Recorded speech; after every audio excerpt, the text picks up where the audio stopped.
Hindi po tayo magsasawang magpaalala palagi that life is short. Don't waste it. Hindi matagal ang stay natin sa mundong ibabaw. Sasandali lang tayo.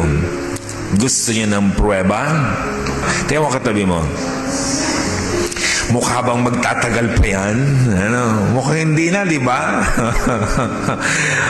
Kaya dapat sinusulit na ang maiksing buhay na pahiram sa atin ng Diyos. Sabihin mo sa katabi mo, sulitin mo na yan. Dapat sinusulit ang bawat oras, bawat sandali na pahiram ng Diyos. Ephesians 5:11, don't waste your time on useless work.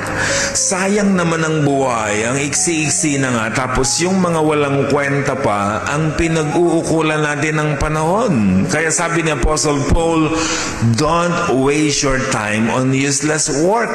Dapat ang pinagbubuhusan natin ng panahon, yung mga useful work, yung mga mahalagang bagay. Kaya we must pursue yung more important things in this short life. So,